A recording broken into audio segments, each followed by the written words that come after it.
Hello, I'm Juliet Schooling-Latter, Head of Research at Chelsea, and I'm here with Peter Vanderlee, Co-Manager of Legg US Equity Income, one of the funds featured in our new Global Income Easy ISA.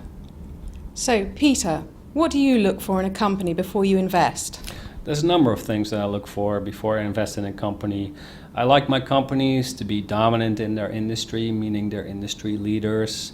A little bit of a blue chip oriented approach if you want. I like my companies to have very strong balance sheets and generating a lot of cash, because in the end the bills are paid out of cash and dividends are paid out of cash. So I like my companies to be copious in terms of free cash flow generation.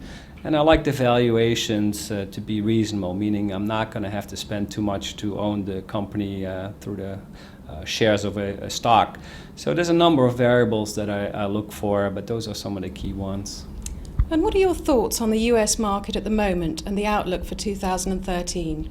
I think the US market right now is actually quite attractive. If I look at how much cash there is on the balance sheet of corporate America, it's about 10%. That's a lot of cash on the balance sheet. Corporate America is very cash rich at the moment. And meanwhile, payout ratios are at record lows. A payout ratio is essentially gauging how stingy or generous a company is with respect to paying out dividends out of the profits that they're making, and we're at record lows. Meanwhile, you look at valuations in the US, and stocks are quite cheap at the moment, and the alternatives in fixed income and bonds are not that great, but record low interest rates. So I think the US market is actually quite attractive at the moment because of all these reasons, and I have a constructive outlook as a result for 2013. Why should UK investors consider a US equity income fund as opposed to a UK one? It's a great question. If you look at the global picture here for a minute, the US represents roughly 54% of the equity market in the world. So it's a dominant force in world equity. It's the most liquid market in the world. It's the biggest market in the world. And if I then look at how much the UK actually owns of the US market, it's not that high. The UK allocation to the US is about 3%. So I think from a perspective of getting more diversification in your portfolio, it makes sense to look at the US. There's another reason. If you look at the UK from an income standpoint, the UK market is very concentrated when it comes to paying dividends. The top two payers in the United Kingdom are responsible for 20% of the dividends being paid. That's quite a bit. And the top five payers are responsible for 35% of all the dividends being paid.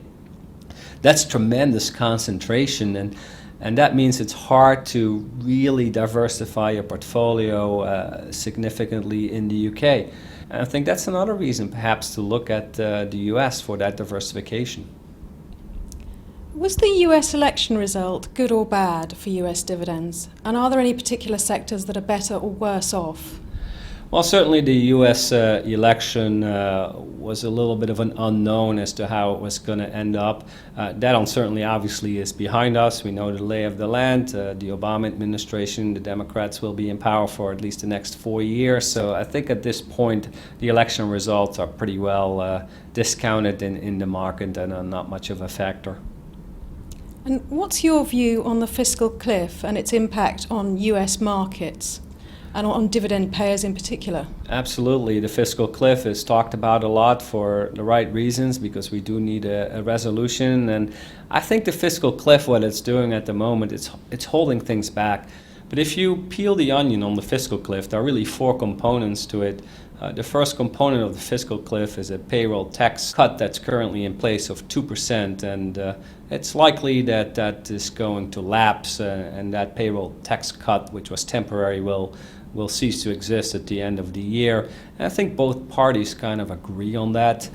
The second point is sequestration, which entails mandatory spending cuts at the military level. And I think both parties have kind of mentioned that they don't want to see sequestration come to fruition. So there's not much of a disagreement as to how to go about that component. The third component has to do with income tax rates, and I think there's a difference there. I think the Republicans in general do not necessarily want to see the tax rate increase, and the Democrats, the Obama administration, has said that for the high earners in the United States, they want to see tax rates go up from the current regime. So I think some compromise is probably required to go past that particular point. And the last point has to do with where dividend taxes and capital gains taxes are going to be, and I think there's a difference of opinion there as well, and I suspect that's kind of difficult to overcome, but I think in the end, for the greater good of the country, both parties can come to some kind of an agreement, and I think we can move past that as well and get a resolution of the fiscal cliff. It's important to do that as soon as possible. I think both parties realize that, but I think in the end we'll get it resolved and we can move past it and then focus on the fundamentals, which are still quite strong in the U.S. So I think that's the positive side of it. Thank you, Peter. You're very welcome. Glad to be here.